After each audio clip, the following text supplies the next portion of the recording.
But it's the occasional. There's a difference between an occasional and every time. All right. If I need to stop, you can tell me to stop. No, it's not you. Nobody needs to stop, is what I'm saying. All right. I like to see that everybody's enjoying their time. Yeah, exactly. That's what I'm saying. I'm not saying anyone needs to stop. He was just saying he's got the fervor now. Jack's got the fervor. Yeah. He does. So he's like, you can see it. Look, haha, I'm riding. Cool you bastards bike. are working. Yeah. Blah, blah, blah. So, I just ghost the bastard. Fuck you. I know. Yeah. Is it up? Yeah. Oh, yeah. I was just That's focusing what on it. she said. Before we begin, the Summer of Gooder continues. Just a few more weeks, you guys. Make sure to grab your discount code of Packfiller15 before they are gone. Great fitting, polarized lenses, non-slip frames. And I don't know, Paul, if you noticed, they have an all black now of the Gotta get it. of the big dogs. Yeah. I can't remember what it's called. I ordered a pair. I'm going to look. I didn't even know that either. All black, no pink on the anything on it. Good. All dialed in. And I ordered that and another pair of the are they the VRGs, Jackson? Yes, they have a pair of all black ones of those too. Nice. And I was just like, fuck, those are mine. Mine. And I used my personal code of Packfiller15. I did. I got 15% off and it was awesome. Use the link, packfiller.com. Be sure to include that code, Packfiller15. We've had some confusion about entering the code and you couldn't find a place to enter the code. Personally, it was staring me in the face, and I entered at the code. checkout or before. Yeah, at checkout. Right at checkout. Yeah. Oh, you're right. Boom. Bing, bing, boom. The new ones are called Foot Wedgers Anonymous, and they're all black with a rose lens. Yeah. Like that color. Yeah. I'm very happy. So there we go. Thanks, Gooder. Also, let's throw some thanks to the very one Scratch Labs, the home for the best tasting, easy on the gut fuel for your ride. Big thanks to Scratch Labs. Make sure you are staying on top of your hydration game, everybody. And lastly, let's throw some thanks to Untapped Maple. I haven't mentioned them in a while, and I realized I was like, I get these moments in the middle of the night. Is it an age thing where you wake up and go, and I don't know why. Last night I was like, fuck, I haven't said Untapped Maple in a while. So I'm going to say Untapped Maple. Great tasting energy source using the purest Vermont maple syrup, gel, waffles, and drink mixes to get you through. Personally, the gels are the easiest way, in my opinion, to grab 100 calories on the go. Quick going down, a little shot of water behind it, smooth flavor, no bad aftertaste. Get to packfiller.com, click the link, and find out what Ted King himself discovered, other than the fact that he's fertile and he has 2 babies. Did you interview that guy? I did. Oh. And his wife, Laura. Oh, yeah. Both on the archives. Can I hit 2 sound effects at once? I can. Oh, wow. You're talented. It's almost like I planned it. Am I sweating? Am I the only one sweating? No. 71 in here now, that thanks to my new weather station, courtesy of my daddy. Fancy. I've got goosebumps. You have goosebumps, Yeah, I'm so cold. you're cold. Okay. Oh, well, fine then. We are live. This is Life on Two Wheels. This is the Packfiller live from the Rib Break Bar. Okay, apparently my spell check changed it to Rib Break Bar. That has a whole Adam and Eve shit going on. And the one and only Spokane, Washington. If you're with us live, don't hesitate to play along either on YouTube through the chat. I think Jax is monitoring the YouTube, or through our social media channels. There we go. Well, they're saying cross is coming more frequently. I'm seeing a shit ton of it. Pumpkin spice is on the horizon, and the last of the grand tours is underway. Summer is coming to a close, but I'm not willing to let it go yet. Am I the only one? No. Okay, good. Because it's like fucking 90 today. I mean, give me a break. Welcome to the Packfiller. I'm Pat Bolger, your host. With me are the usual suspects of opinions, controversies, and expertise. Let's get to know them, shall we? Yes, we shall.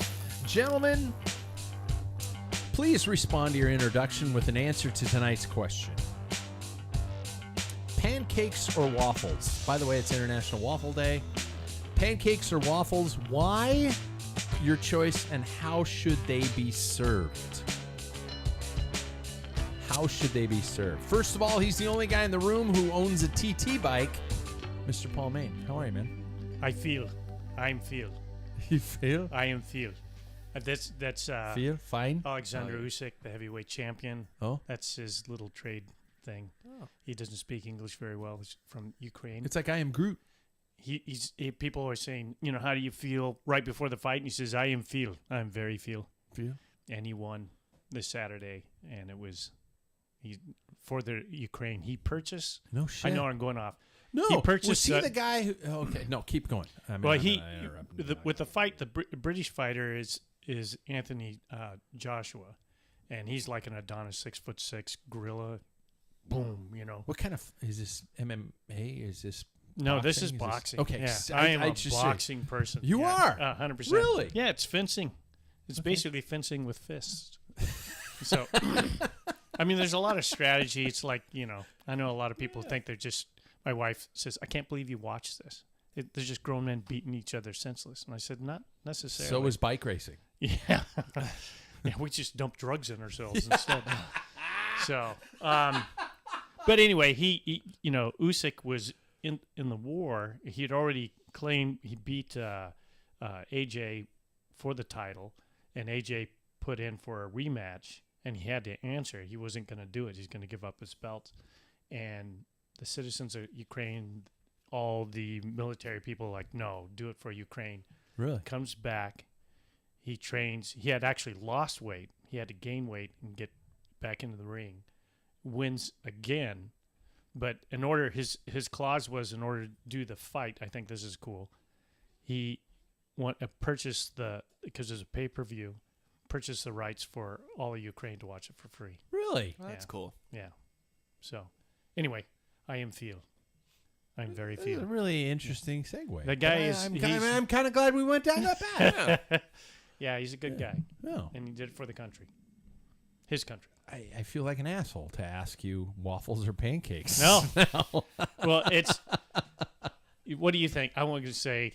You gotta go full Belgian. You're going waffles, right? Yeah. And how should they be served?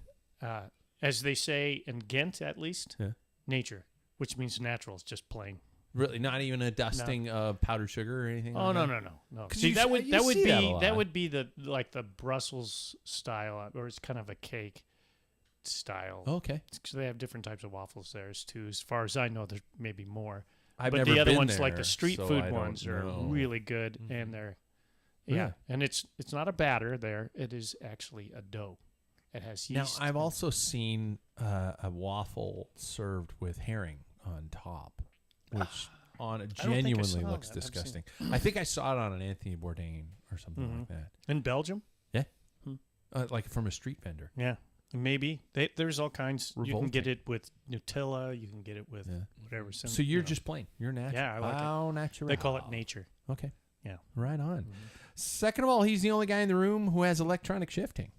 Mr. Jackson yeah, Bolger, you are. I mean, yeah. How are you? Yeah, man? I'm and good. disc brakes. Yeah. Yeah, actually, because Jack's not with us, Yeah. you are Yeah. the only one with disc brakes too. On your road bike. Yeah. Let's see. Waffles or pancakes? I think pancakes sometimes can be a little too much, Really? Yeah. I think they for breakfast, I feel like for me at least, sometimes a heavy breakfast can lead to like a lot of like stomach Gut bomb. you Yeah. know. So I do like waffles, and I mean I kind of like all of them, like the Untapped, the Stroop waffles I really like. Oh, those waffles. Yeah. Yeah. I But was talking like breakfast waffles. I was about to say, but yeah. but I think the best way for me, I like them served, is I really like a strawberry sauce with like sliced strawberries in them, and then like some whipped cream. I really like those. The kid in you still comes out. Yeah. It's like, I want the big dessert. But With sprinkles? Yeah. oh yeah, there's a place in Portland called the Waffle Window, and they I just Yeah. spilled on myself. You got a But drinking anyway, problem. Yeah, I do. yeah. But they do really good stuff there. They and that's do. where that's the one place in Portland, restaurant wise, I think I miss. Yeah. Yeah. I've been there once with you, and it was really. What kind it's of so waffles good. are they? They're just like a Just- batter type? It's I'm assuming it's a batter I style. wouldn't think so. Yeah. They call them the Belgian Looks like an style. American. It's thick. Yeah. I mean, it's big, but it's not Yeah. like But you can get whatever you want on it. You can Mhm. get savory, you can Yeah. get sweet, which I like the option of both. Yeah. So. It's good. I was going to say this for Jack because he's not here, but he is not here. So I will say Jack's introduction so he can text us live tomorrow when he listens to the show. He's the only guy in the room who's been known to actually train in a skin suit, Mr. Jack Broadhead. Have you guys ever? I mean, other than training for a TT, yeah, has anybody that's the ever only time trained I've in a ever skin suit? used it was last Sundays. Yeah, or a crit, right? Crit. Mm-hmm. I wore mine for the crit. That was it. Yeah, I think I've worn mine when I've been out of my shorts are dirty and it's the winter, so I'll wear it as like a base layer. But I would never. I can't train. I'm too self-conscious. So Oh my. people looking at my midriff. Midriff. I look ugly. So to Jack trained in a skin suit the other day. So good on you, Jack. And I bet he's a waffle guy too. You think? I don't know. Yeah, probably. Jack Because might be Pancakes, usually that so. lends itself to putting different toppings on. Yeah, Pancakes. yeah. Me, I'm the only guy in the room who pre-funks the show with a shot of bourbon. I'm Pat Bolger. I do. Do you My just pound it back? No, I sip. Slowly sip. I do the big fat ice cube and and stuff like that, and just sip it and talk to my wife before I come down. And yeah, I prefer waffles. I'm not gonna lie, I prefer waffles. And this is funny. We all prefer waffles, but we live in a pancake culture. Yep. But they are a bit more labor intensive because I'm the one who cooks. So when I'm lazy, I'll make flat out pancakes. But and I'm too lazy. I do make the instant. But you put an egg in it and yada yada yada. Like a Bisquick. Yeah. Type. Crusties, rusty cracks, as my uncle used to call them, rusty cracks. And if I had a little bit of butter and pure, really good maple syrup, that's how I. But you know what? I have, and this is sponsor mention. I have been known to sometimes put the raspberry untapped gel on it. It's fucking good. It's really good. And extra, calories for the ride. Yeah. People wonder why I have a weight problem. Let's get straight to the point, you guys. Who's been riding? Jackson, I know your answer, but you can go ahead and answer anyway. Yeah, I did today. You did? Yeah. Climbed in the pure heat. That sucked, but other than that, it was good to go out. How far'd you go? Like 24. I did a loop pretty close to my own abode. Sure. Yeah. Not, Valley Chapel kind of a thing. Yeah. Nothing really that crazy, but I was climbing halfway up, and then I was like, wow, it's really hot just sitting here in the dead wind of this climb. And so I was going pretty hard, and then after a while I said, no one's around me, I'll just I'll just take it easy. Yeah. Oh yeah. Yeah. There was no, when it's super hot, there's no point to just really go hard on it. So just kind of took it easy until I got to the top and let my heart rate go down because I'm not wanting to have to stop on the side of the road. And then was that the first ride of the week? Yeah. Yeah, me too. We took a week off. Basically, I took a week off. I rode last Monday or Tuesday, probably Tuesday, and that's been it. And then I rode yesterday. I got out and because it was kind of hazy and cloudy and kind of rainy in the morning, I was like, oh, it's going to be cool. I'm going to go out for a ride. Yay. And then by the time I was midway through my ride, it was in the 90s already. So, but it was nice to get out and, pedal around and do something. But I would consider the two of us kind of took a week off. Yeah. I mean, at this point, I don't think there's anything wrong with it. I feel like everybody's kind of getting in the mindset of starting to take time off anyways. Yeah. Except Mr. Paul Main, who's got a race this weekend. How's your ride week been? I can't even remember. It's all been blurred, but obviously I've been getting about 4 rides a week, which has been good. I mean, that's less than normal in the good old days. But, and I mentioned that I'm heavier than I have been, and in the last 15 years in other podcasts. So I lost 5 pounds in the last 2 weeks. Shit, dude. Nice. Well, and I might explain. Sunday, I did just a dry run on my little course that I created on up by my house. Oh, yeah. And I took off, and the winds, it's coolie high. Were you in the TT, skin suit? Were you in the skin suit? Disc, Felt bad. Yeah. Felt even dirty. Aero helmet. Felt dirty. I had to drive there because I didn't want anybody to catch. And I parked at the Seventh Day Adventist little church where we get water all Sure. the time. Mm-hmm. Oh, up there. Yeah. Oh, and yeah. I parked in the corner so that you couldn't see me from the road. Nobody can Suited up. recognize who you are. Yeah, I'm hideous. Don't look. So then I made sure there was no traffic and hopped on and stayed as low as I could, and I wore glasses for the first time because I was incognito. I didn't want anybody seeing me. Yeah. So anyway, and I'm riding. I'm like, wow, I really don't feel all that good, but that's just that's just the way it goes. This is Sunday. Yeah, okay. And I'm thinking, just dump everything. Doesn't matter. This is a dry run. It wasn't getting any better, and it wasn't getting any better. And I got my head down and just pissed off because I'm feeling like shit on the turnaround. So I'm 12 and a half miles into it, and I'm thinking, oh, fuck! I just went an extra like 600 meters past my turnaround point.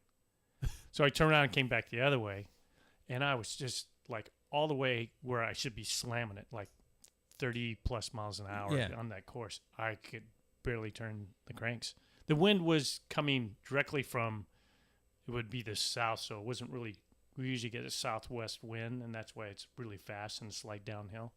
I was laboring, and I got home. I was smashed after 25 miles. What? And I thought, this is bad. This is very, very bad. Yeah. Yeah. I am not field. So, Yeah. And of course, my dauber's down. It's like, fuck. Now there's 7 guys in our group. We're the largest group, my age group. Is it? Or is the largest category besides Cat 5, which are free. So we're the idiots that paid.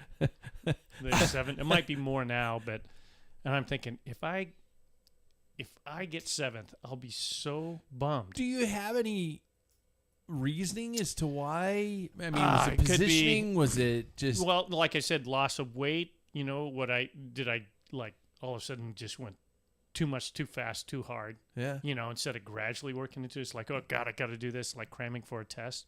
I don't know. Maybe a little bit diet wise. I know I didn't drink that much, and water and everything. Mm-hmm. I always drink plenty of this, but beer. And that's good hydration. But I thought it could have been. I didn't feel dehydrated, but it was. I mean, I'm actually still kind of bummed. It's been 2 days. I'm just shattered because it was nasty. So now, how many times have you been on the TT bike this year? This year, 3. Yeah. 3 times. Do you equate maybe it's because of that the position offset or something? No, like because that? even the first time was a dry run, and I was with Jack. Yeah. And the position was way off. I knew it was. I just wanted a baseline, and I did almost as fast with 32 spoke wheels. Sure. And standard just floppy jersey and everything, and not even kitted out. It's just a bad day. It was bad. Yeah, Shit but day. But you know how the demons are in your head now. Yeah. So I know about the demons. Yeah. Yeah. But there's always next year.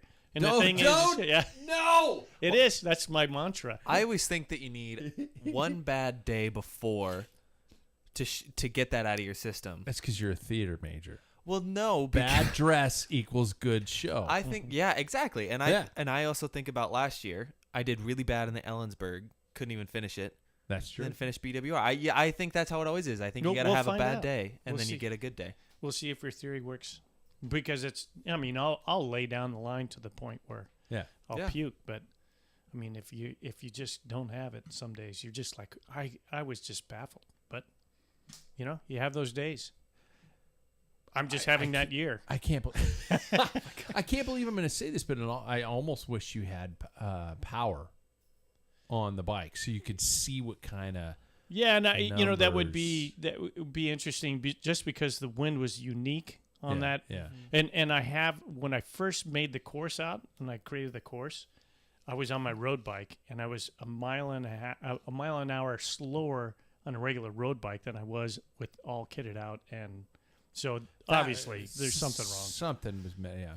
Well, no, I spun the wheels. Check your brakes. Okay. Spun the cranks. You took the chain off, and you're like, well, no, what's going on? So, It was just, I think, a combination of stuff. But it's behind me, and we'll find out Sunday. There you go. Yeah. Mm-hmm. Do you, and do you know the course itself at all? Yeah, I know you do your recon. Yes. So. But I plan on driving it before. I haven't determined. I got to get with Sam, see if I have a friend who moved from Spokane that lives in Wenatchee, and if I can find a piece of the floor, Yeah. You know. Oh, you're going to go over the night before. maybe. Yeah. That'd be. Because start times are around 8 o'clock, which is about a 3-hour drive from Spokane. So. Oh, wow. That's Okay. right. I usually get up at 5 in the morning anyway. So Hooah. Jackson, do you have any events or anything on the horizon, or are we gonna just? Because I'm saying this because I don't have any, and are we just gonna kind of spend the rest of the summer and the fall just kind of enjoying each other's company and going for bike rides? What I mean. Yeah, anymore. I'm starting to think about next year's RC3. Oh yeah, are you Already, really? yeah. Okay. Okay. I just starting to think about things I need to, or things I want to work on next year, or maybe I want things to stay the same. Just stuff like that. I think next year. I mean, I am getting married next year, but that's pretty early summer. Yeah.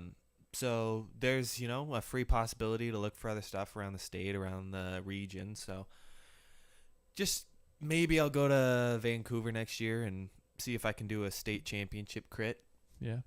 Yeah, but it's kind of in the next year for now, and I think that's okay. Just seasons are turning, and I'm fine with our weekend rides that we all don't say are competitive, but then we all race each other up at climbs Exactly. and everything. Oh, So yeah. Oh, really? We do that? Huh? Yeah, I know. I usually make a commitment to. I usually try to say 20 start lines every year, and because of the lack of racing, I did the math. I'm at 14, and I'm not gonna get 6 more this year. There's not. You could do Zwift races. Yeah, those don't count. Good for you. Good for you. Virtual start lines don't count for me. I mean, I'm talking about a physical, a financial kind of a commitment. Go to the event, be a part of the event, and compete with real people. So I don't see myself getting 6 more races in. There is a Wednesday night cyclocross series coming up here that our city's doing. Well, the cross is coming. Yeah. Oh. But they are doing it in September and October, I think. Wednesday night. Who's doing it this year? It's some guys, some friends of ours, Christian Drayson and the Bike Hub guys. Oh, good. And Josh Tofsrud, who Josh has been on a live show a while ago, and Chris has been on the show several times. Good local support for the racing community, and they're putting together a Wednesday night kind of in the vein of the mountain bike series, but it's going to be cross, and they're going to do every Wednesday.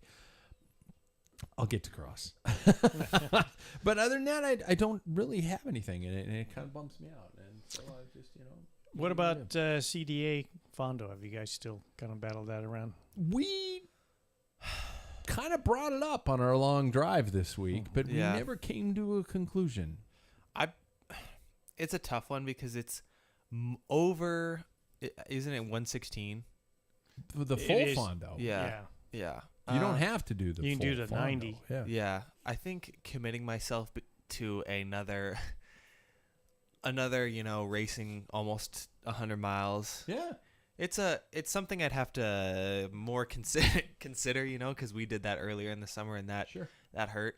But it's not a hard no. Mm-hmm. Yeah. You? I'm kind of with you guys, If I did, I mean, I feel like was 119 miles, I think. Yeah. And there's a loop, so you can turn off at 90, and the loop to get the 120, you go up this climb, which really does not, bode well for me. So you're like, fuck. I don't know. I want to turn. We could remake our chafe, but we could be the top 3. Yeah. Yeah. Well, shit. I'm sure there's some ringers who show up that one. But so okay. But it's like $100 and some dollars, 150, $60. Yeah.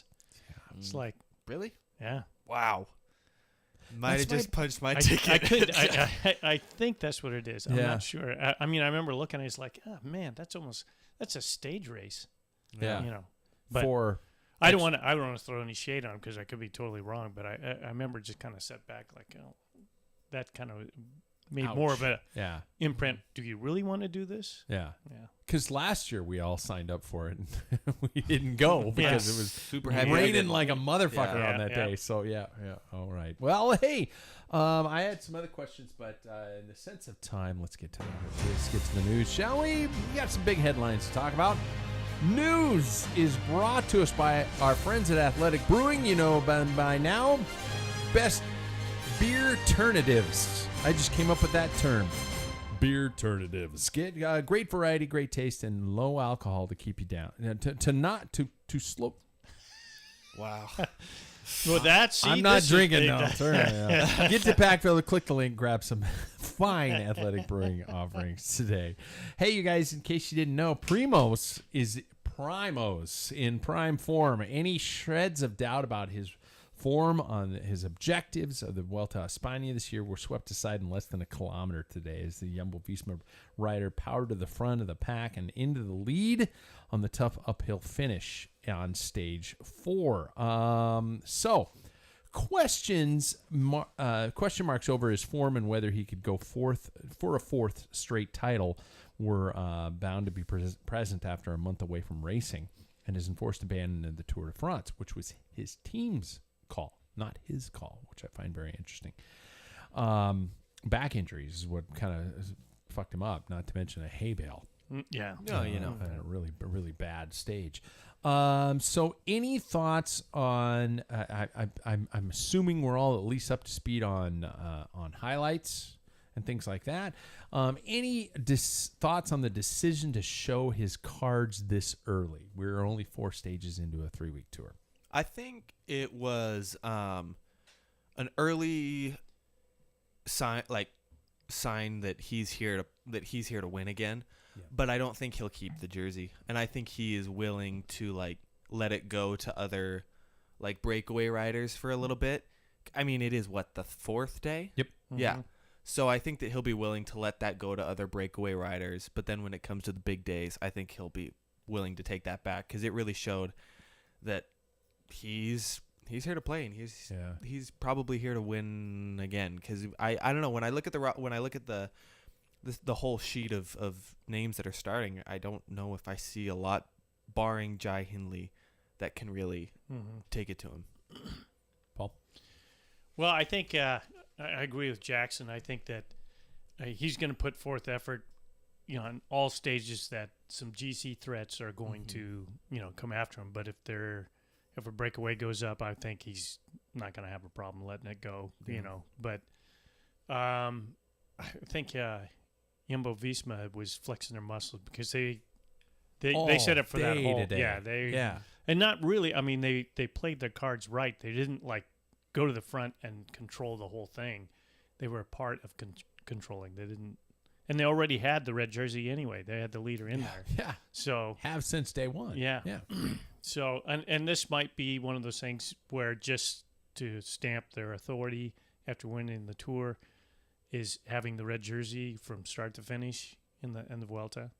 But crazy. We don't know. Yeah. And Pepe York said one thing that the Vuelta has that no other, not the Giro or the Tour has, is you don't know what's going to happen in Vuelta. It's so unpredictable because there's people in different shapes. Some are just hit what you think are going to good,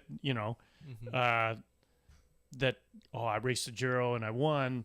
They come in there and it's there's not anything in the tank, or they've recovered and done better than you think. It's a mixed bag. So now I think I posed this question to you guys last week. Does this race just work for Roglic, or is this nothing else worked out, I'm gonna win this? I don't know why. It's just I don't want to belittle the beauty of the Vuelta because I'm starting to realize, man, this is going to be a really good race. It's been, I'm not going to lie, the first 3 days were kind of like meh. I just checked headlines and stuff like that, and caught a little bit of glimpses of here and there. But there's a stacked field in this race, and this is not something to poo-poo. Yeah, I think that I said poo-poo. Yeah, I think not only is it can't be coincidental after 3 years.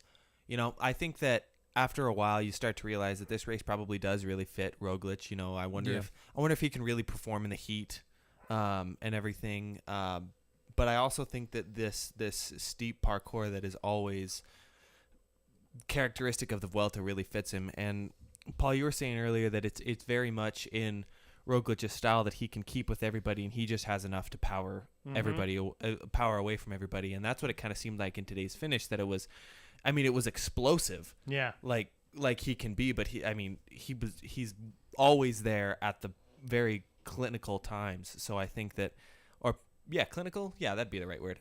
Yeah. But I think that after a while, it's not just a coincidence that he's the best at this race. I think that he will probably pull on that leader's jersey at the end of the race, because this race fits him. And I also think that they brought the best team. When you really look at when you look at the roster that they brought, it's like they didn't bring like a B team like they do to the Giro. They really target this one. Should Remco Evenepoel be considered on target? Should he? I'm going to leave. This is just my little tip of the iceberg for my Remco Evenepoel questions, because should he be satisfied where he is, 27 seconds back, 6th place? He was at the pointy end of the peloton, especially in the finale today. I'm going to just throw all my Remco questions out at once. I'm going to just diarrhea them out. Should he be satisfied? Is Remco a true contender for the final in the Vuelta? And my last one is, should we just lighten up and quit comparing Remco to other riders? We talked about this before we went live today, to an Eddie Merckx, to things like that. I've never understood the concept of this constant comparison. And yes, we did talk about this on the Cycling Legends show. I'm going to plug them too. But I'd like your intake on some of that stuff. Especially when it comes to a guy like Remco, or even, Wout van Aert. Well, I think on the first question, should he be satisfied at 27 seconds back? I think he should be. I think, looking at the parcours, I think there's definitely stages where they've marked where they're going to have to do something. Yeah. I don't know if they have the team to really kind of set him up like Jumbo-Visma. Yeah. So they have to play their cards what they have, as in, we'll find out. I mean, it'd be interesting to see. And I think that's what this is testing ground is. Okay, we're going to play it smart. Remco, you do. And it's the steep climbs that he seems to falter at. You've just defined the Vuelta. Yeah. But this year, I think there's only one above category. There's a lot of 1s and 2s, but really? They're like in a series though. They're not easy, and because it's or category doesn't mean, category 1's nothing. Yeah. When you race and people are smashing every 1, 2, 3 category climb, and you got to chase to get back on because you got dropped, that last Cat 1's going to just, put a fork in you. So, but comparing to Merckx, that's a Belgian thing. And we talked about, like you said before the show, I mean, it seems like everybody has a baseline. You brought up, even in soccer, every nation has like, he's the next. And I even use the Beatles. People use that as the next pop, rock type of thing, is like, this is like the next Beatles, and it's like, that's just a kiss of death. Yeah. So I think he's extremely talented. I don't think he has bike handling skills like most of the people, and I think he's catching on. But mind you, he's only been racing a bike for 5 years. Yeah, and to be at that level, that's I've got 31 years on that guy. in racing. Wish I could go as fast as him.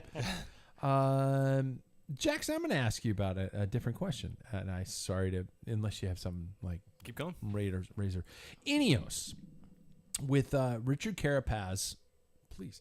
At 33 seconds in seventh period. God, who's starting school here mindset. soon? Yeah, and in seventh place. So thoughts on the Ineos plan, and if they're going to ride for Carapaz. The world knows Richard Carapaz is going to EF, Easy Post this next year.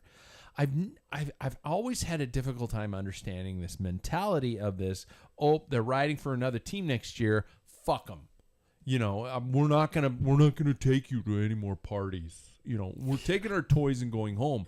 You've got a guy who is a Grand Tour contender on a team. Yeah. Under contract. Use it.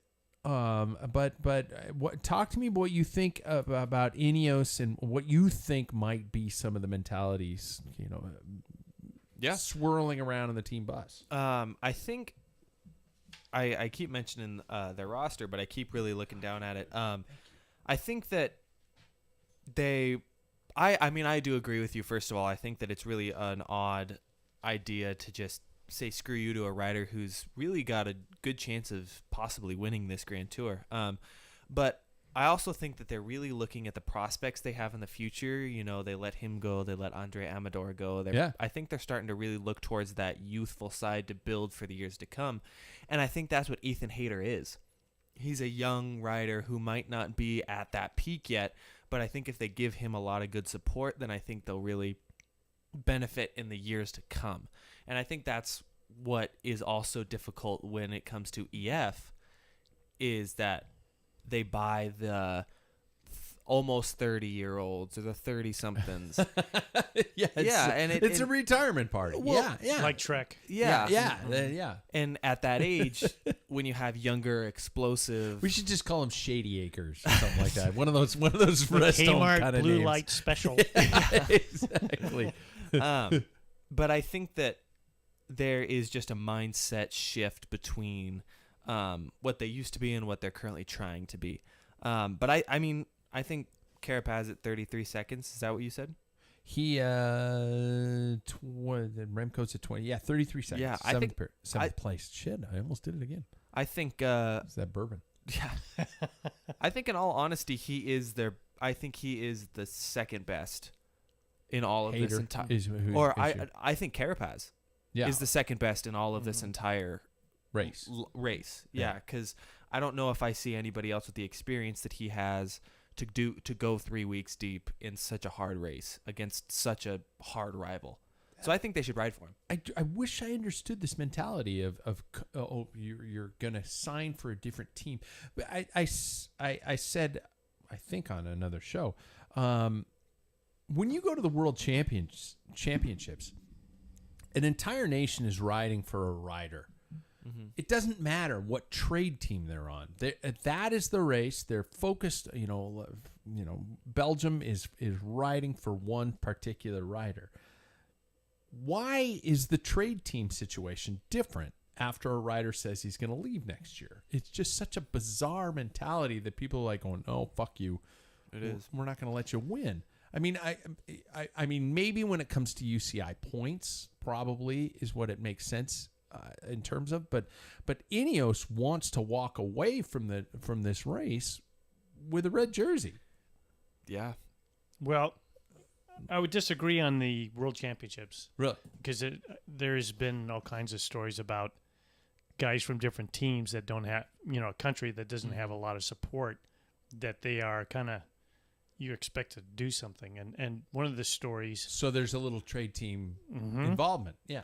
So one of the stories is Johan Museo went to... trade teams? No, Johan Museo went to another rider. This is when he was racing for Mape, and his teammate was probably Andre Schmiel. Oh, Schmiel. Okay. And he says he asked him to do some work for him. And Andre Schmiel's answer was, as far as I check, Moldova, where he's from, is not a province in Belgium. Yeah. And there's like, what? How dare you? We race on the same team. So I think that's happened in the past. But I think, I started thinking about Carapaz's situation. I don't think if they wanted to snub him, because They wouldn't have Teo, bought him. Yeah, exactly right. Yeah. Because they're a prideful company, Ineos. Yeah. And they got Theo Gegenhardt, who hasn't really performed too well, but he's kind of sitting possibly in the wings. Yeah. But I think, they would definitely work for him for that. And I don't think Carapaz doesn't come off to me as a petty person like, I can't give you a shit. Yeah. I'll help out the EF guys. I Yeah. don't think that's going to happen. No, I don't either. Because EF already lost a minute in the TTT. Yeah. Jesus. and Carapaz is probably going, oh, fuck. Uh-oh, Oh, God. Can I? Is that erasable ink on that contract? Yeah. How about, do you think Sam Bennett is sitting back after 2 stage wins, thinking to himself, this is enough to justify a middle finger to Patrick Lefevre? Do you think it's enough, or do you think it's just he brought something to his season, just enough? I feel bad, but they brought him to the Vuelta for a reason. Because there are no sprinters? And it's not a sprinter's race. I think it's more of a climber's race. I think if Sam Bennett really wanted to say screw you to Patrick Lefevre, I think he would have. I know it's not his decision, but I think he would have gone to the tour and then shown everybody, hey, I'm not done yet. Mind you, this is not. I mean, he is racing at a world tour level, and it's not he's not racing against some slumps. But I think that, let's say, Dylan Groenewegen, all of these big name riders or sprinters, Jasper Philipsen, all these guys are there.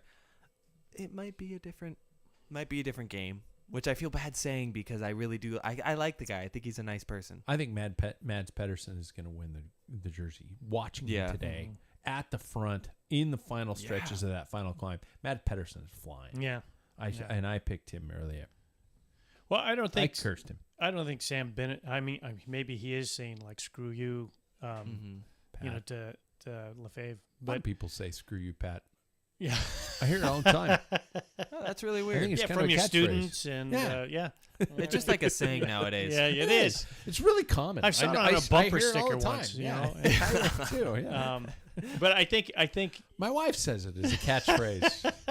What a coincidence. And you're thinking, really tonight? Yeah. Hey, there's a chance.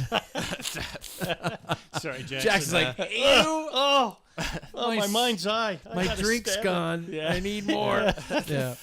Well, I think some of the reason Lefevre let him go is, this sounds terrible, and I don't know the guy, but I think he's a little bit of a mental midget. A little bit. He seems fragile, like Smokey. Yeah. He was over the line, and Walter screams, "Mark at 0 over the line." Sorry, Smokey. Sorry. You know how many people We're don't gonna catch know that. the film reference you just used? Big Lebowski. That was good. Big Lebowski yeah, reference. yeah, Yeah. Yeah. Over the line. Mark Bullshit. at 0.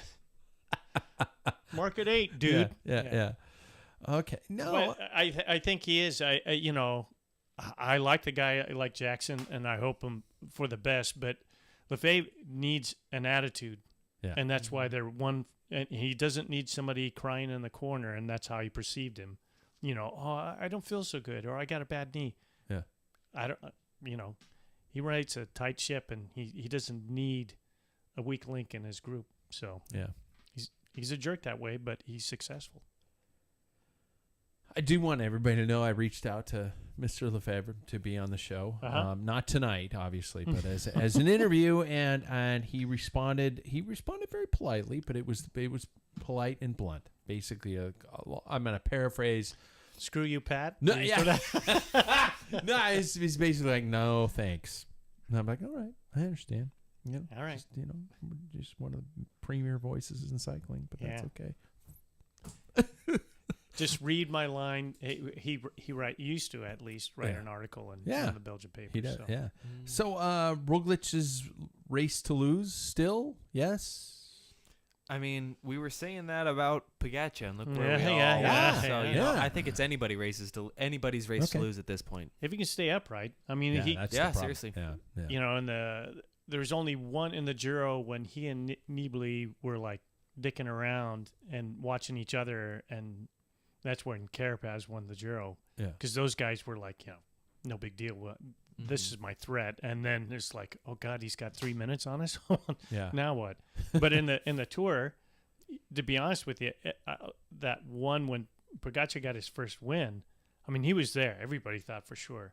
It was just he went against somebody so spectacular that everybody would agree is Pogacar is one of a kind. So. Yeah. All right. Does anybody have any points outside of Roglic for their Vuelta standings? I have Roglic. I have Ben O'Connor, who's not been in the top 3. Thibaut Pinot's not been in the top 3, and Tim Merlier, who's not been in the top 3. I got 0. You have Roglic though, right? Oh yeah. Yeah, we have. So we all are our top equal. 3. So it Yeah. just washes everything I mean, out. I know that has Ethan Hayter been in the top 3? No. I don't think so. Alaphilippe, Nope. no. Or Remco. Yeah. Yeah, no. Yeah. All right. And I have Then Jake Stewart, and that's no. we're all equal then. Yeah. Still okay. There we go. Next story. And I'm gonna bring it up. No Nairo. The UCI has announced that Nairo Quintana has been disqualified from the 2022 Tour de France after testing positive for tramadol on 2 occasions during the race. He finished 6th, but some samples apparently contained the presence of tramadol in its 2 main metabolites on stage 7 and 11 of the race. Since March 2019, tramadol has been banned from in-competition use, though testing positive for tramadol doesn't constitute an anti-doping rule violation. As such, Quintana is free to continue competing and won't be subjected to a racing ban. Although he was said to start the Vuelta, he chose not to prepare his defense, quote unquote. Well, no, that's not a quote. Okay. I'm kind of at the point where I'm tired of talking about doping in cycling, but I don't think it's ever going to go away. So we're going to address it.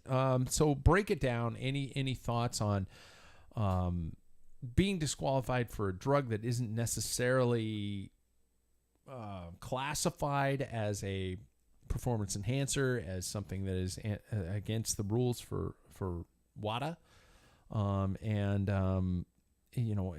your thoughts on maybe this is just we're speculating here with Quintana, and we want to go innocent until proven guilty, but is this potentially this the detection of this drug an indication of a larger cocktail that he might be enjoying? Like stacking. Yeah, stacking. Yeah, thank you. Yeah. So thoughts? Well, Paul obviously has a. Well, I think one of 2 things. Tramadol is not. It's not only the UCI uses it as a banned substance. All other sports can use it. It is not an illegal for all sports. It is not an illegal drug for suspension. As far as I heard and everything, it's a UCI thing. So UCI says, people are abusing this. It's an opiate. And so it's not really a enhancer, but if you're in pain, crash, and I think people were getting those temporary usages, TUEs, stuff. Yeah.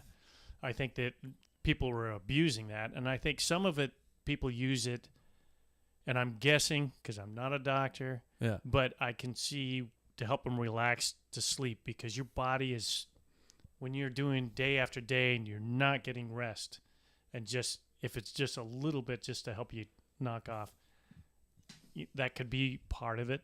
But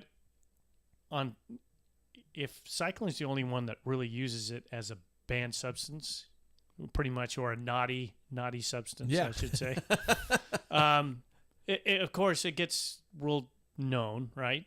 And then it makes like, cycling's really bad. Well, I tell you what, there is no other sport. I mean, soccer does not, or football does not have the stringent testing that cycling does. I don't think there's any sport that's so tight about their drug testing. So the general public, or the general world public, has no clue. They just look at it as, well, there they go again. Doping, drugs, done. Yeah. And it's unfortunate because they're not educated about, like, no, this is, the way cycling is tight.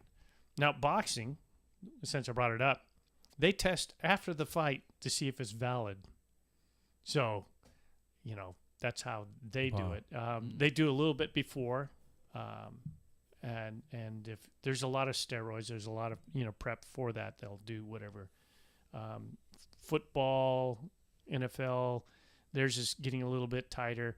Major League, at least at one point, there was once you pop positive, they would go to the athlete and say, "Hey, you got caught, knock it off." Second time, they tell the team. The third time, then it goes public. So they get 3 chances to stop what they're doing. So there's some ramifications here that we're serious ramifications here. Number one, obviously the reputation of Nairo Quintana that is out there. I'm sure there are people who are already going, burn in hell or something like that. And then second of all, the points that he earned, UCI points in the Tour de France, now they're gone. And Arkea Samsic is now staring down the barrel of relegation. Well, they were down there anyway. They weren't World Tour, right? Oh, yeah, you're right. Uh-huh. Well, or maybe moving up to the next level, and now they have very little to no chance because they've lost a 6th place in the Tour de France. Okay, so now that we're looking at this is whether it is performance enhancing or not.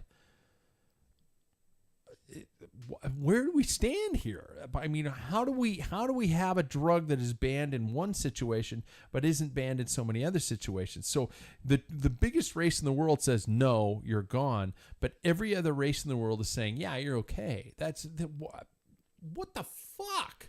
I think that if they were willing to give him that substance during the race, I think the team probably should have known during that time, don't do this or else we'll be kicked out. But I also think that if he tested positive for it once, I mean, if it's kind of more like Paul said, like a naughty substance rather than a banned one, I think they should say, hey, just to let you know, I know it's pretty much primarily a painkiller.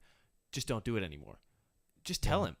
Don't wait until after to get all this done and everything. Just like tell him in the moment, hey, don't do this anymore because this isn't necessarily banned, but it's not necessarily great where we are right now. It's as simple as that, because at that point, if you don't tell him, he's going to keep taking it, which he did. And I think that it's just a communication error that they didn't really want to tell him. Yeah. Because ultimately, you tell him, we aren't having this conversation, and he's still getting those points for his team. I'm sure there's somebody somewhere who's screaming at their device right now saying it is a signal of a larger issue. He's stacking. He's using the tramadol, which is detectable, to hide other drugs or something like that, or as part of a performance cocktail. Didn't really help. We didn't win.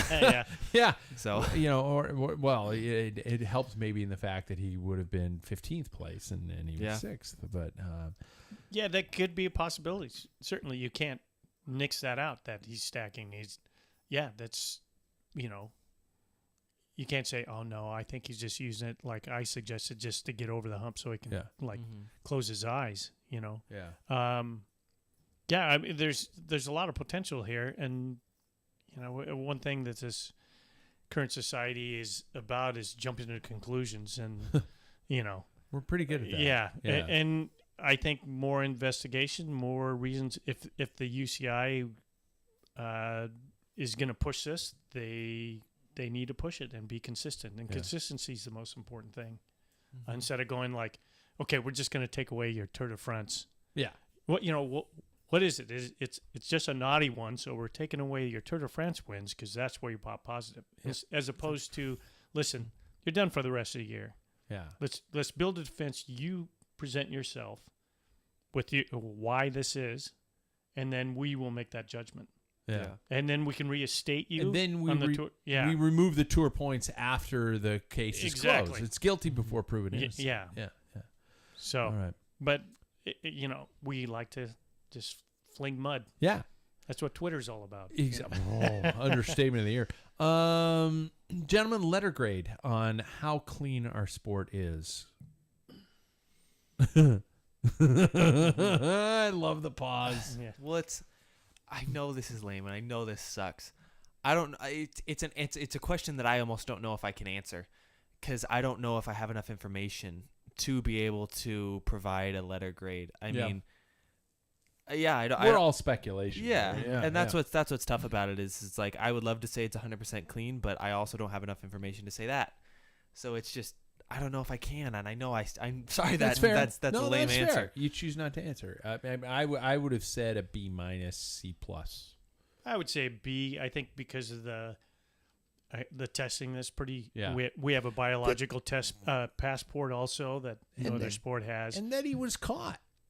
Exactly. There's another factor. Testing's there. Yeah. Because people are like, well, what happened to it all? Yeah. But I also go to those people who, the David Millers, the Jonathan Vaughters, all those guys who came through and, purged their sins and said, listen, this generation's a little bit different. They're racing. Everybody's focusing on speed, but I think it was Jonathan Vaughters in 9 Lives in his book. He's like, the conversation at the table when I was racing was all about, mumbling about what drug or did you do this or blood dope and blah, blah, blah, blah.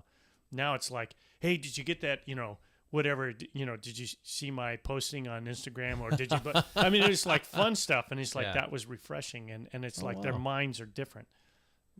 Mind you, he wrote that 3-4 years ago, but hopefully that's what I have to cleave to, and I would like to. We have to go through. We have to think this way, yeah. or we're not cycling fans anymore. We become bitter, we become angry, and we go from there.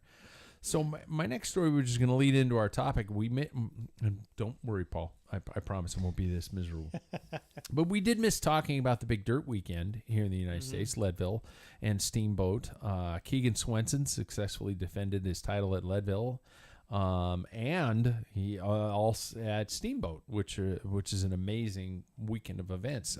Winning time for Leadville, he beat it by 11 minutes in 6 hours and 1 second. And being as somebody who has competed that event, it's fucking fast. Mine was double that. Well, I made it under the 12-hour mark, but that's fucking fast. So no belt buckle for you then. I do have a belt buckle. I thought it was after 10. Right there. 10 hours. No, it's 12 hours. 12 hours. It's back there. Oh, it's back there up there against the wall. I should have put it in the bar, but I never put it in the bar. No. Oh, I'm sorry. What? This is rim brake bar. Oh. But Hannah Otto for the women. And I just wanted to say about that, but I do want to comment on the fact that there was zero TV coverage. My ongoing beef with Flow Bikes, but I shouldn't bash Flow Bikes because they're trying to do something. They're trying to create. They're trying to bring content to us. Yes, they have some flaws in their programming, but you know what? So do I. There are times when our theme doesn't play or something like that. And that's tiny, and a quarter of the audience. But the fact that it was not televised in any way, shape, or form is a shame. Would you? I know Paul's answer, but would you have watched it if it was there at all, even highlights? I mean, I've watched videos on it already. You have, yeah. Okay. Where? Just on various riders' YouTube pages, stuff like that. I mean, Instagram, you can find a lot of stuff on it. But I think that there might be a reason why it's not televised yet.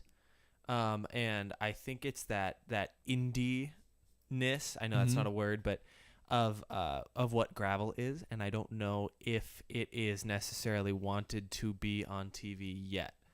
Like gravel and mountain bike and that whole entire thing. I don't know if that's the point yet. What's not being wanted to be? Is it the people? I don't know if it's like the promoters. Culture? Is it the I think it's the culture. I don't Really? I mean, oh my God, you're telling me that Lifetime could get a TV deal with NBC right now? Oh my, they are taking the millions of dollars that they would give them.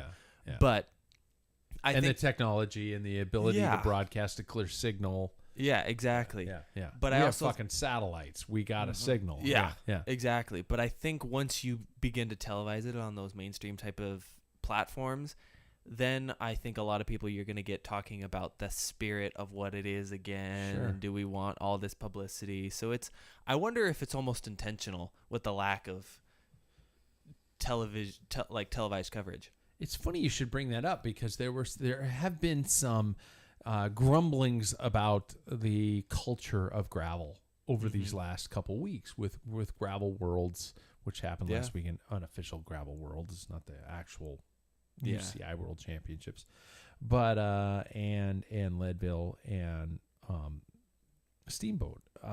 Pete Stetna, if you follow Pete Stetna on social media, of the legendary Stetna family and of Trek Segafredo and career before that, Pete ran into some situations in these last races which he was very vocal about, and in my opinion in a good way. Number one, about feeding situations where there's this unwritten rule in certain races that some people take hydration packs, some people take bottles, and if they have bottles, they stop at a feeding station and they replenish. And the people with hydration packs don't wait, but they don't attack, if you know what I'm saying. So that was the first one, and then the second one in Gravel Worlds this last weekend, there was a tandem in the field of riders. Obviously, this was not just some tiny, Pat Bulger and his wife on a tandem. These were world-class cyclists on a tandem, and the Gravel Worlds race, the majority of the climbs were like 50 to 100 feet in elevation, but they were constant. But on a tandem, if you've ever ridden a tandem, fucking you can crush that stuff. And these guys flew and they changed the dynamic of the race. What I'm saying is we're talking about gravel and the indiness of the culture, but are we reaching a point where some guidelines, commandments need to come into the picture that might change it and maybe ruin it? Yeah, I don't know. I think it's tough because, I think in the tandem case, I think that there's a different category because that's a different bike altogether. And I think that, like we talk about e-bikes, they should have their own categories. I think that there should be a little regulation there. But with the feed zones, that in any race, in a fondo and anything like that, there's not really a rule around that. It's just kind of how racers choose to race. And if you want to take a bottle or if you want to take a hydration pack, that's on you. And if you want to complain about that, that's just kind of how it goes. You can't tell somebody, no, you have to stop right now, because in reality, they don't. Mm-hmm. They can just keep going and roll on, and sure, it's going to suck, but that's kind of the strategy of the game. If they're the ones on the top of the podium at the end of the day, they played it right and you didn't. Yeah. That's what's tough about bike racing. It's not, a friendly pat on the back anymore. It's, I'm going to win the prize money at the end of the day. Yeah. Well, I think that's part of that growth period, what they're going through. I do believe that they have tandem areas. Tandem categories, so you can do that race. But the problem is, like in a UCI race, when we are on a circuit, you cannot draft off of if we overtake another or you fall back off of, let's say I'm on Cat 1, 2, and the threes are behind me, I fall back. I can't use those threes to get me back up, or they can't use me to advance their. Yeah. So that's where that falls through the cracks a little bit. So I'm sure, but when you don't have rules, then everything, like you're saying, applies. Yeah. There's no rule that I have to wait. It's just unwritten rule. Yeah. To me, I think the organizers, as individual, just to say, listen, there's no waiting. If you don't like it, you don't have to race here. The problem is promoters want money and they want participants. Yeah. And so they seem to be pulling back a little bit and let everybody bicker a little bit. That's how it appears to me for somebody who doesn't. And it's like, in order to stop this problem, listen, I'm doing a gravel race. You can wear backpack stuff. You can water bottle. There's no need to wait. There's no need to do any of that. You can use aero bars. You can do anything. Women can run. If you're going to run those rules, women can have like in running, they have pacers, guys that Yeah. actually go out and let all that happen. And we ran into that with Lauren DiCrescenzo last year. Yeah. Unbound. So if there's no rules, there's no reason not to. And for those that complain and don't like it, then don't come to this event. I know that sounds harsh, but that's the only way to solve this problem. Unless you lay down these rules, then we lose that independent. The whole thing is just like, hey, we're out here to have fun. Apparently not. That's not what's happening. Yeah. They're not having fun. The growing pains are immense. Yes. And I'm wondering if we're going to go down the same path that mountain biking Without a turned doubt. into, and then we end up with cross country mountain bike racing being a fucking 45-minute race. Yeah, with people hauling in rocks and creating a course. Which is cool, but it's not cross country mountain bike race. On the TV thing, I want to touch on that. If TV doesn't come into play, these big sponsors are going to go away. Yeah. Even if individual, these, guys that are doing their YouTube, they're not going to get the coverage that you would have on TV. So something's got to give at that point. Well, that's a perfect segue. Thank you. It brings me to our topic for tonight, that I want to talk about the popularity of cycling in each of its disciplines. In terms of the multiple disciplines for the sport. So talk to me about your, I don't need to talk about our individual passions for the sport, but in terms of following the race element, we've been talking this year about our waning interest in some elements, higher or lower. We can all agree that we are probably road is our preferred method of following the sport, following the racing elements of the sport.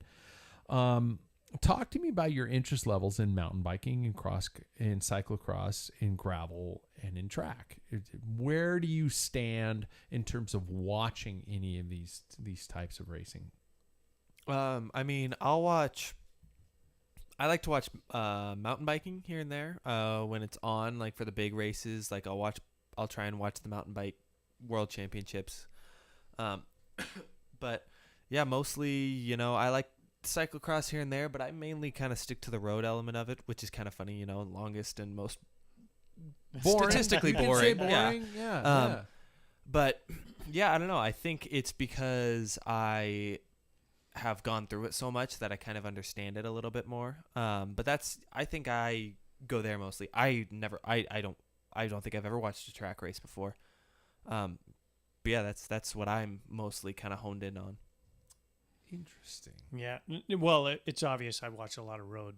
I think the next is cyclocross. I get a kick out of it. I didn't enjoy racing it. I mean, I did several races for a couple of years. It's just not my gig, you know. And I think a lot of it because I have put so much energy in road cycling.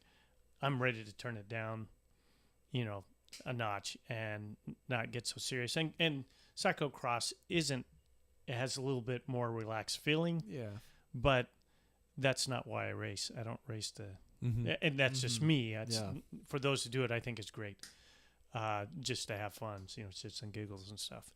Mountain biking, I have to say I'd never raced mountain bikes. I never had really interest. I've mountain biked several times for years and never really got into it. It's not my gig.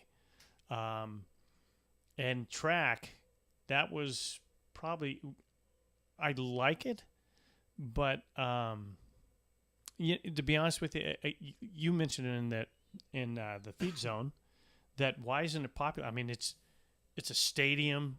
It's like the perfect storm of entertainment. Yeah, but I think it's not very explainable.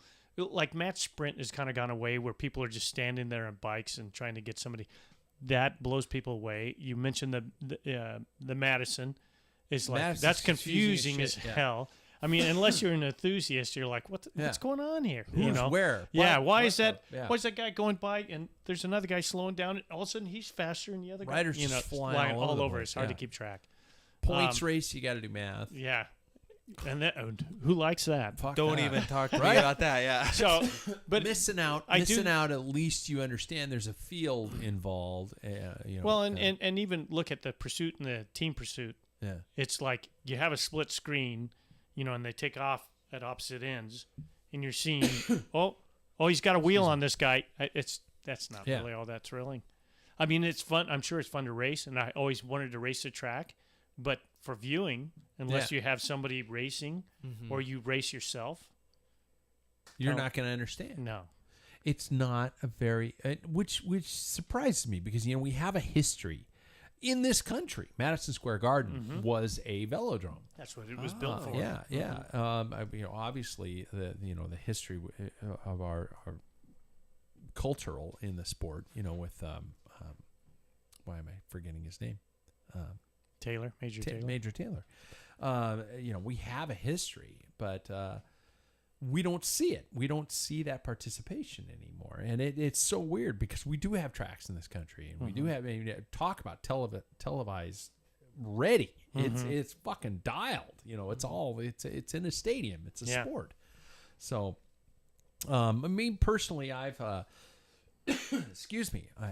It's across the board. I mean, I've done a good deal of everything. My cyclocross experience is not exactly what it should be, but I've raced on the track. I've raced on the gravel. I've raced on mountain. I love all of the different styles for what they are. But when I tend to watch something on TV or online, it's going to lean towards road. And why do you think that is for you? It seems to be more understandable in terms of I like watching the athletes versus the course, which is what mountain bike sometimes tends to be. Cyclocross, I do like cyclocross, but at that time of year. I mean, I wouldn't watch cyclocross all year round. Yeah. And sometimes, to be honest, my personal opinion is that cyclocross is mountain bike racing is the current version of mountain bike cross country is just basically a cyclocross race with a lot more rocks thrown in and suspension bikes. Yeah. And then that bothers me because I grew up in the purity, what I consider the purity of mountain bike racing, where it was 40, 50 mile cross country races, huge loops. My wife and I went to the world championships in Canada. We drove up there. We stayed. It was nearby. We were there. We watched. The Tomac years, the Giuliano Furtado years. It was fucking poetry back then. And I know I'm sounding like an old man, but Paul, you're the guy who watches entire stages of road stages. What keeps you engaged on road? Yeah. I think just the same. Like I'm making this a boxing theme. I love the strategy thing. I like it is a big chess match, and this year in the tour, we're lucky enough to see the start. And at kilometer 0, you can start figuring out who's doing what is the plan. And to me, the best stage of this tour explains what Jumbo-Visma was going to do the whole time. From kilometer 0, it was just chaos, but it was orderly chaos, and I love it. And other teams were confused because this is not how it's supposed to be done.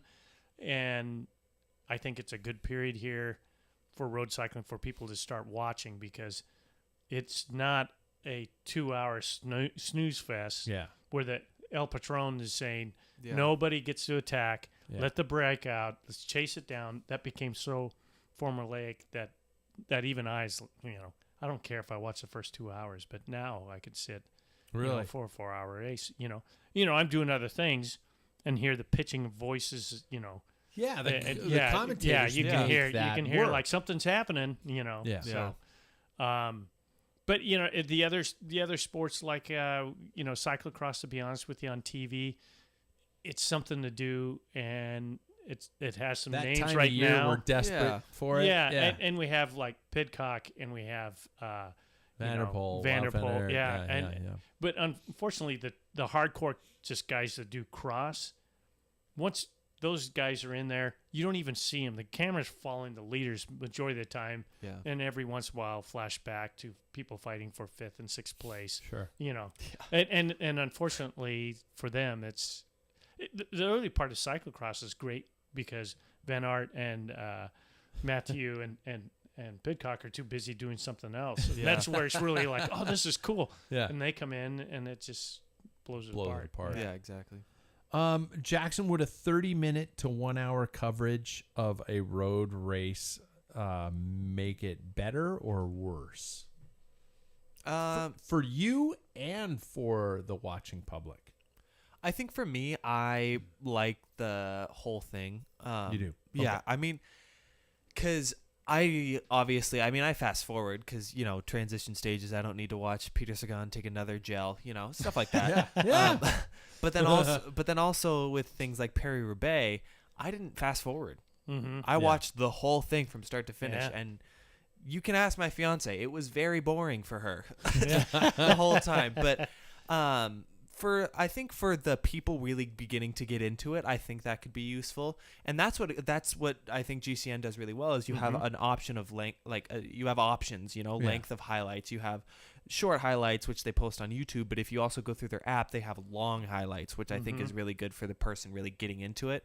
But for the enthusiasts like us, I mean, I would like a whole stage because I like to hear the commentators' takes on things. I like to see, on maybe some of the shorter climbs if some people are attacking to see if there's other strategies, stuff like that. And that's what I also do like about it. It's like for somebody who's kind of younger, looking to race more, it's a great learning opportunity because you see a lot of these top-end athletes like really employing some really interesting, intricate strategy that you can sometimes take from, tweak to your own race, and then really learn from, which I think can be valuable. That's what I've been doing for the past couple of years, is really trying to learn from these pros.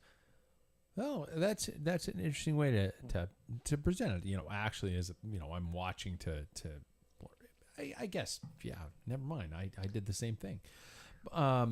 In terms of tying it into this American audience, this is where I was going with these alternative racing ideas. We've talked a lot about how to make cycling more appealing to an American culture. And I'm going to read from a prepared press release because I'm sure you guys have heard about this. The NCL, National Cycling League, announced the launch of its first of its kind professional cycling league.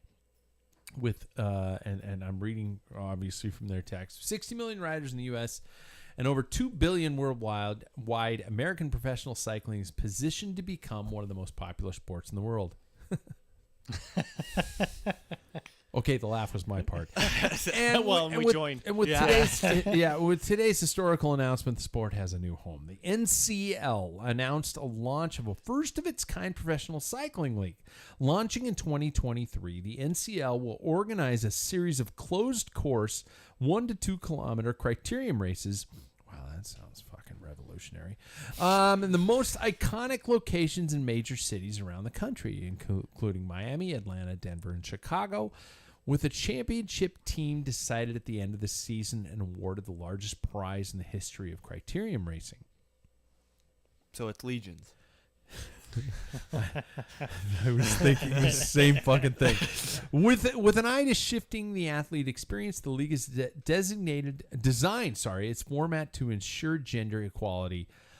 Each team comprised of men and women who receive equal pay and equal resources, which is cool. Yeah. Although men and women will race separately on race day, the results will count equally towards the team's total score. Breaking with the format of traditional bike racing, these races are going to feature a new scoring system that will award points after each lap, ensuring nonstop lead changes, high-stakes drama, and that NCL races will be the most exciting bike races in the world. Designed with the fan experience at its core, sorry for the long read here, the NCL is building a sport of tomorrow by tapping into the power of technology to quantify performance, speed, and health. The technology platform will provide fans with a direct look into the performance of the athletes via wearable technology and virtual ride-alongs during training, qualifiers, and race day. Jackson's already squinting. Doubling down on its focus of innovation, NCL races will exist both in the real and virtual world at the same time, empowering fans to participate in the metaverse, riding alongside their favorite athletes during real-world NCL races. So this is their press release. To use a little catchphrase, was that press release as clear as vodka or as muddy as a shit stew? Does it sound pie in the sky, or does it sound like, fuck, this is cool? Okay. I always am the person who's like, let's do more for cycling. Let's create something new. It's too much. You think so? I think it is too much. I think that if you create a national league of criteriums, that's awesome. Yeah. But when you get the whole like virtual thing, and I don't really care about their stats personally, and then you can write it in the metaverse, I just think we're just going a little too far. But you don't have to ride in the metaverse. You could hop on Zwift probably and ride the race and get dropped in a lap. Yeah, I think it's a lot is what I'm trying to say. I think it's just a lot coming out of It's like, someone. we're going to do everything. Yeah. Yeah. Why don't you just try and do a really not interactive, but fan-based criterium series? I mean, if you really think about it, criterium is already very fan-based in and of itself. Maybe try and get some TV rights. Yeah. From, like I said earlier, an NBC or a GCN. But I think start there, because I think when a lot of the stuff you mentioned, I was very like, there's a lot going on that I almost don't understand. Yeah. And it's just kind of like overwhelming to a point where it's like, I don't want to bother. Yeah. It's too much for me. Yeah. My head hurts. Yeah. Paul? Well, that idea of having the NCL was, I can't remember what it was called, but in the 90s, they tried that. And Paul Dalka was, I think, racing for Austin. You race for they cities. had cities, like an and they NFL had drafting. Kind of a thing. They drafted yeah, and stuff. And one of the teams or one of the cities drafted Greg LeMond, and they asked Greg LeMond, so what do you think about being drafted? And he goes, what are you talking about? He had no clue. I never put my name in the whole. So anyway, that idea, I think a series like that is good. Like I agree with Jackson. To have that ability to hop on your trainer and do their course and try and stay with them. Maybe, I mean, there shouldn't be any scoring or anything, but for somebody just to hop on, and I really don't think want you're a part of the race. If I'm watching on TV, I don't want to see anywhere somebody in the virtual world where they're holding. I don't care. I really don't Jimmy care. from Ohio shouldn't be on. Who's 270 pounds, and he puts himself at 55 pounds, and he's that type. So I don't think that's the intent. Yeah, I don't think, but that's why that press release is so vague. I was about to say that's what the difficulty is. None of us know. Yeah, Really. Yeah, and I think they're shooting high, and that's fine. When you have a big idea, you're going to filter it down, but it seems a little bit overwhelming even for somebody, a cycling enthusiast. Yeah. I mean, in Belgium, they have kermesses. Every little town has, like, it's a big party coming out. And look how successful, to me, Tulsa Tough is. I mean, there's people out there, and Boise Twilight. That's been going on for decades. I mean, those things are successful if they can incorporate that and help fans, create those groups of races into their program. Yeah. Work together. But maybe they want to stay away from the USA Cycling. I don't know. The concept of the points per lap seems crazy. A little much. It seems like, again, a little too much math. Well, it turns into a track race, which people are going to go, I don't, what's going on here? Yeah. So for a fan base, unless you have a running tally, score. Constantly on your sheet. Yeah. Well, and even people, how are people going to know that are watching the race? What just happened? You're on the backside of the course and turn 4. Yeah. It's like, so-and-so's, how do you know? What were they going to broadcast? What are they going to, you're going to have to use your phone to keep track?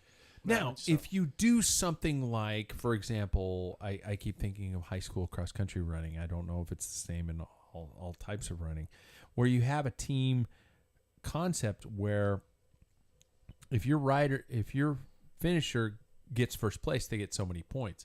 If you get second and fourth, you get those points for those, and then your team, based upon where your riders finish with those overall points. So let's say you have 5 riders in the men's and 5 riders in the women, and they all finish in the top 5. Holy shit, you're crushing it.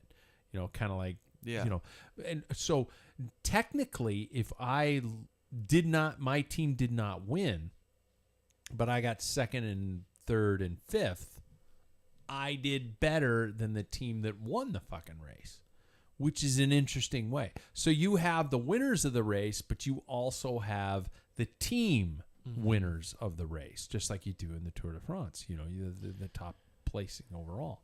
Paul, you're about to tell me. Well, yeah, because I think we have to start simple, because if you have to explain the rules in like 4 paragraphs like you just did, that's just a little bit too much for somebody who what's this all about? And somebody starts explaining, it's like, and that's what happens in the Tour. Yeah. What's the most exciting, I think all of us agree, is one-day classic races. Yeah. The winner is winner. It's simple. Yeah. America doesn't like ties. That's why they have a problem with football or soccer. Yeah. Because they're like, this doesn't make sense. And no playoff. You just play your season like Bundesliga, and the one with the best record wins. That's simple. Yeah. And those seem to be thriving, and not this complexity America has to have, like all this, what wild card. I came up from behind. Yeah. And this team started doing better. Well, you should have started better at the beginning. Yeah. So. And it's also, I also think about the whole lap point system. It's like, could you imagine being a racer and you're 400 watts deep right now, halfway through a lap, and then you're like, wait, I have to be at the front of the... I got to do the math. Yeah. I don't want to do math. Exactly. Yeah. It's... Which would allow like DSs or somebody on the radio, so they'd all be on radio saying, listen, we're down 2 points. We need to get somebody up there, so-and-so. I mean, you're going to have coaches. You have to at that point, yeah. Because, even in a crit, how many times are you thinking, are we halfway through this thing? Yeah. I mean, you're hypoxic. Yeah. You're doing 30 miles an and hour. that's why the lap boards are gigantic and all that stuff when you come across the when line. you're cross-eyed. You're just going, Yeah. So let's be brutally honest. Talk to me about your initial thoughts on the staying power. I know we want to support the sport, but we can be honest here because we're our independent podcast. I think it sounds cool. I hear it's got some big investors, but I think it's going to fail. Anybody else? I think Paul said it best. I think it's going to start with this huge idea that will eventually be cut back to a little bit simpler ideas. Yay! We're all going to do great! And then all of a sudden it turns into shit. Yeah. I think that, to get people interested, I think we have to have the crit series are great. If we had a Tulsa Tough type of weekend here in Spokane, it would be awesome. Yeah. It does get people. I've even today or this year, people who I know at my local saying, are they ever going to do that downtown crit? They happen to be at O'Doherty's, which people in Spokane don't know. It's an Irish bar. Good Irish that we pub went downtown. and they just stumbled into it, and they're like, that's cool. I could watch that forever. They didn't know exactly what's going on, but all that speed and then you were announcing and you were giving great feedback, and they're like, and somebody would go off. So that I think they need to focus on, and that's going to get youth in a little bit and use the existing, put that money that they're going to do this league, and put it into the existing, the Boise's, Twilight, Atlanta, all these ones that are existing. We've got it. We've got the magic. Invest in the magic. Yeah, that we exactly. have. And just get a little bit more exposed, get a little more expand out Spokane, Washington. Yeah. And that type of thing. Yeah. And I think you got something, and then you can grow into maybe let's try. We're doing success. Let's try people. Hey, guess what? This year we're allowing you to try and stay with the pack. Yeah. And do teams or do trade teams that are whatever. Anyway, that's my opinion. We already have trade teams. I mean, Legion is a trade team. And people root for or against individual teams or individual riders. And I think we have. I mean, the crit beef and all the the stuff that the Williams brothers have created, the drama that they've created, whether you like it or not, Americans love that shit. They are real pioneers of that the U.S. crits. Oh my scene. God, they're doing amazing things. They're an amazing team, and they what they do fucking works. I mean, they win a shit ton of races. I'm just gonna ask you guys: are you aware of the Chicago Crit Series that's happening right now? I think it's 10, 12 days long. That's how bad shit. I am. Even. Really? Yeah. Yeah. It's every day. It's staged, and they, Best Buddies is there. Super Mike's Week? Bikes. It's just what it is. Yeah. It's basically that in Chicago. Wow. I think it just finished this weekend. See, I mean, this is So and- NoCal, if you're interested, go to NoCal. Their YouTube is Mike from Mike's Bikes, and they've been shooting a few really of the films and stuff. That's the stuff they need to tap into. Yeah. that's a televised. That's a Yeah, it is. that is what track racing could be, but it in individual cities and the crowds and the things like that. I've watched the Red Hook races, the fixie crits, freaking great to watch. I think that's what our country needs. Our country, in terms of our American mentality, our lack of attention span, and I think it a stadium style of a participatory sport. It'd be great. Now I think adding into the fact that you could hop on your trainer and try and keep up with the field in your own world, it doesn't have any basis upon the ride at all. But I think it'd be cool. Because there are some people, some gearheads, some power people who think they can keep up with these riders. It'd be a cool experience to go. But they're not hitting the corner and bumping at 32 miles an hour and having, Corey Williams push you out or somebody else, Yeah. But it doesn't matter. They get a taste of what it takes for an hour to 90 minutes. In Chicago, they have Balls 90-minute exactly crits, and it is fast. Yeah. So, but if they're going to do that to get people interested, cool. Yeah. I think it's great, but I don't care about the results. This format sounds like a good idea, but not necessarily Like a well pie in thought the out sky. idea. Yeah, exactly. Okay, there we go. I'm going to end us with a question. All right. Gentlemen, if you had $500 to spend on anything cycling related right now, you had $500 and you can only you can't save it. Don't give me that shit. You can't save it. You got to spend $500 today on something cycling related. Now, I know we did this back in Christmas. We were talking about Christmas gifts and stuff like that. But this is different. Time, things evolve. Like, for example, I just recently found this concept of VeloKicks. I've been following VeloKicks online. I follow their Instagram account. It started out as this kind of custom shoe painting thing, which they looked really cool. VeloKicks is now selling actually what look like brilliant fucking shoes for like $200 and some bucks. I mean, considering a normal set of road shoes is like $500 bucks, the high end stuff, and these look brilliant. So I don't know about them. By the way, if anybody knows about VeloKicks and could tell me about them, it looks fucking brilliant. But if I had $500, what would I spend it upon?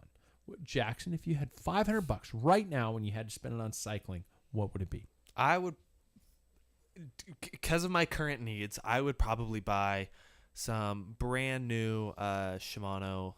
You're into shoes. Shimano shoes right now. Yeah, I mean, Jonas Vingegaard and Wout van Aert would probably agree. But they seem like they would fit my foot really well. And yeah, I like the look of them, and I'd probably do that right now. And that would probably fill most of the docket right there. That'd be it. That'd be Pretty much. 500 bones. Yep. Yeah. By the way, Tadej Pogacar, did you guys know that his DMTs are a lace-up shoe? Mm-hmm. They're lace-up. They're knit too. Yeah. That's what these Comfortable. VeloKicks are. They're gorgeous. It's a knit shoe. It's really pretty with boa. Two boas. Giro's been doing lace-up knit. I don't have lace-up knit Giro shoes, but I have some lace-up road and mountain shoes, and they're great. I gotta admit, in a road shoe though, I like to be able to reach down and go, and tighten it up a little bit. That's my only problem with laces. Paul, if you had $500, what would you buy? Well, it hinges on whether you buy my TT bike, and then I would take that money plus the 500. And there's in the Pro Closet, there's this BMC. It's a Team Machine 02. Oh, I rode an 01, and it's 2012. That's when I got my first BMC road bike and the Team Machine, and it fit, and it was like a great ride for me. So it's a model down, but they have it on sale, so that would cover the cost. are we talking bike or just? It's a frame. Just no, a frame. am I buying just a frame? See, Say I got to find componentry now. yeah. You're fucking killing Well, and it, yeah. me. Anyway, if I had $500, I would probably right now invest in a set of rim brake wheels. And I've been pros closeting it, and I'm scared of pros closet. I'm really scared of pros closet. I don't know why. Just because it's, I see the scratches and stuff like that, and I'm like going, oh. Yeah, well, I see mine every day. Do you feel better with the? It always comes back. Oh man! Thanks, everybody. Yeah. I'm gonna go have another shot of bourbon and drink to forget. No, oh, I canceled the fucking show because of that scratch on the bike. I was so destroyed. Yeah. And your son's still playing it. He is, Yes. and always will. as well you should. pretty As funny. well you should. Yeah, I'm gonna piss on your wedding cake now. Yeah. Is that champagne? Oh God! Oh, it's Sterling. I like the taste. Yeah. That's a cannon. No, that's a dodgeball dodgeball quote. reference. Yeah, I Yeah. almost said cannonball, which is really makes me old.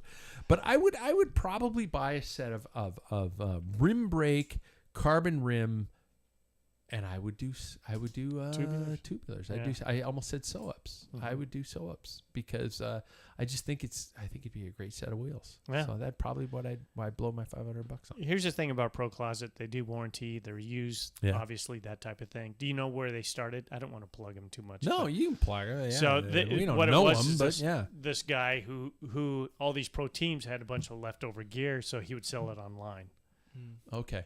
and it just started blossoming and going on and on and on. So he created this, and they have now mechanics and people doing research. So when they get used stuff, buy used stuff, they look at it and say, "Oh, this is superficial scratches," that type of thing, and they try to be upfront.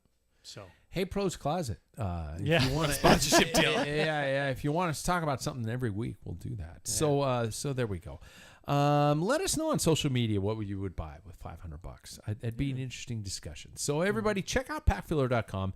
Look to our Patreon program. By the way, I have to plug this. We're kicking it off officially this fall, but we're going to be supporting Movember Foundation to fight cancer and to fight suicide. That's a big realm of things in which to fight. So there we go. Paul, how do you think predict your placing this weekend? Positive thoughts. positive thoughts. Not in last place. All right. All right. Yeah. There you go. So top 6. Yep. All right. And everybody, by the way, go support a race. Go to a race. Don't wait for the last minute to sign up, because that makes promoters freak out and they cancel races. And I have been watching the participation numbers in this race, and it makes me sad. Well, kudos to Ace, because he said they're not going to make money if they didn't have 50. Yeah. They didn't have 50 by the deadline. He said, "I'm doing it anyway." So Ace at Wenatchee Valley Velo. Valley Velo. Yeah. Thanks. There we go. Well, go fast, man. I'll try. Rubber, That's what I rubber wanna side do. down. Rubber side down. Don't let your brain affect anything else. Shut your brain off and just pedal hard. There you go. That's what I said. That's what they said. That's what my father always said. It's all in the legs. Yep. He also said a lot of other things. Well, My dad wouldn't be Screw listening. you, Pat. Yeah, my dad wouldn't be listening this far into the show, so Yeah. I can say, whatever. You talk too much in this show. yeah. Thanks, everybody. We'll catch you next week.